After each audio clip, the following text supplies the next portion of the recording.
नया session start हो गया। आप में से कई लोग नए क्लासेस करना शुरू कर दिए होंगे और आपके एकेडमिक क्लासेस नए क्लास में शुरू हो गई होगी। और आपका पूरे साल का क्या होना चाहिए एकेडमिक प्लानिंग, इसी के बारे में इस वीडियो में बात करेंगे।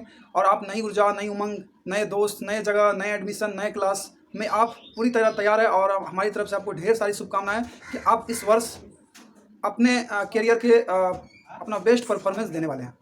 और मेरा जो एकेडमिक बैकग्राउंड में जो भी एक्सपीरियंस रहा है और या जो भी हम अपने टीचर्स के द्वारा सीखे हैं, हम चाहते हैं आप छोटे भाई बहनों को इस यूट्यूब चैनल के माध्यम से गाइड किया जाए। आप चाहे 6 क्लास में हैं, 7 क्लास में हैं, या 8 क्लास में हैं, 9, 10 किसी भी क्लास में है या 12th में है, इस वीडियो को पूरे अंत तक जरूर देखें। अगर पूरे अंत तक नहीं देखेंगे तो आपको पूरे स्ट्रेटजी मालूम नहीं चलेगा। ये वीडियो का फर्स्ट पार्ट है। इसी तरह का गाइडेंस वीडियो आपको इस सीरीज में मिलेगा, ताकि आपको ये यूट्यूब चैनल का जो गाइडेंस का जो सीरीज चलेगा उसका पूरा फ़ायदा हो।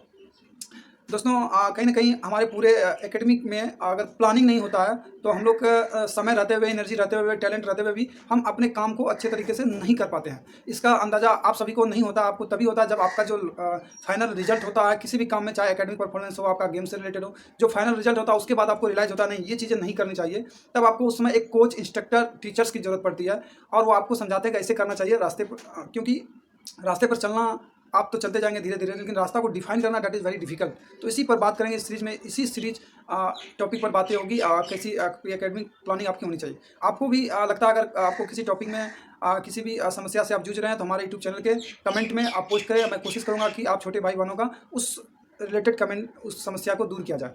चलिए सीधे चलते हैं हम लोग बोर्ड स्क्रीन पर, और छोटा चीज़ें हम लोग डिस्कस करेंगे आज, और ताकि आप एक सिस्टमेटिक वे में अपने प्रिपरेशन को कर पाए।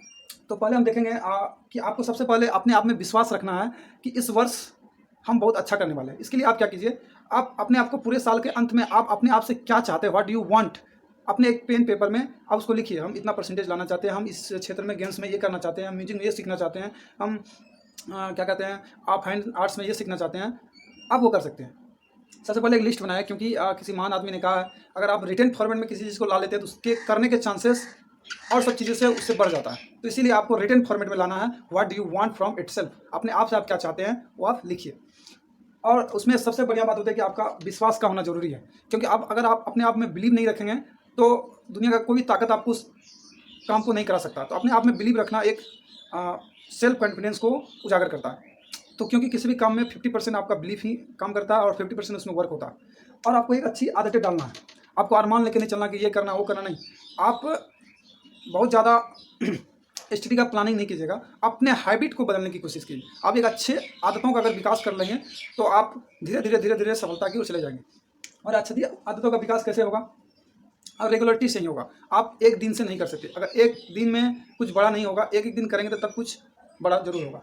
तो और दूसरी बात, नेवर एक्सपेरिमेंट विदाउट एक्सपीरियंस। किसी भी चीज़ में, किसी भी एकेडमिक सब्जेक्ट हो या किसी भी चीज़ में अगर आपको दुविधा हो रही है तो नेवर एक्सपेरिमेंट विदाउट एक्सपीरियंस।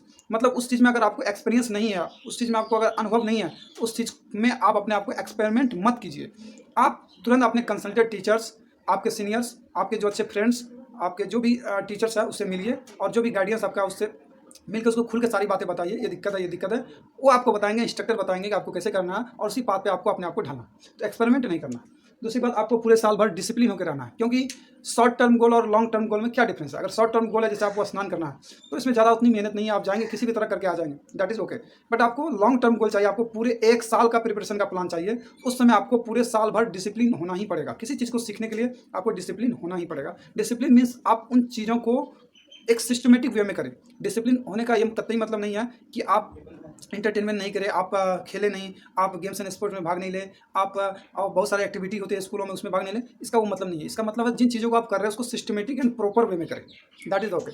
उसके बाद है कि आपको रेगुलर रहना पड़ेगा। Regularity is the key of success. अगर आप रेगुलर नहीं रहेंगे, इरेगुलर रहेंगे, तो आप अपने आप को जान नहीं पाएंगे और सब्जेक्ट को भी जानना आपके लिए मुश्किल होगा।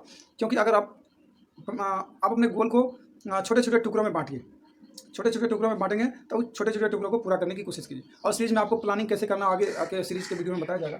आज फर्स्ट वीडियो है। और दूसरी बात, एग्जाम, आपके दिमाग में एग्जाम का टेंशन बिल्कुल नहीं रहना चाहिए। एग्जामिनेशन के पर्पज़ से आप नहीं पढ़िए, और ना ही आप ये सोचिए मार्क्स के पर्पज़ से पढ़िए, ना रिजल्ट का आपको अंदाज़ा लगाना है। ओनली आप to focus on the learning. आपको इस इरादे से चलना है कि हमको कुछ ना कुछ सीखना है। We have to learn something because examination result marks it is by product. आप एग्जामिनेशन, मान लीजिए आप एक चैप्टर पढ़ते हैं, एक चैप्टर में एक क्वेश्चन आता है, अगर आपको उस क्वेश्चन पहले से मैं बता दूं तो आप एग्जामिनेशन में अच्छा कर लेंगे। लेकिन अगर वो चैप्टर को पूरे ढंग से अगर पढ़ेंगे तो उसी में आपका सेल्फ ग्रोथ होगा, लर्निंग होगा। तो so what we have to focus on the learning.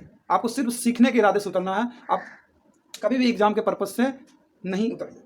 दूसरी बात, हार्ड वर्क और स्मार्ट वर्क।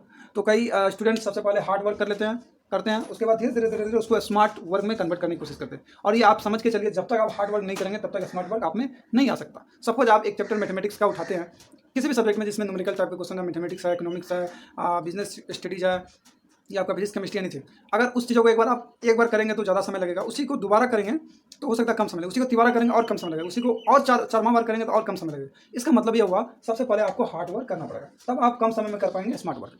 और किसी चीज़ को सीखने के लिए आपको समय देना ही पड़ेगा। ये सब बातों का आपको ध्यान रखना। उसके बाद हम लोग सीधे चलते हैं थोड़ा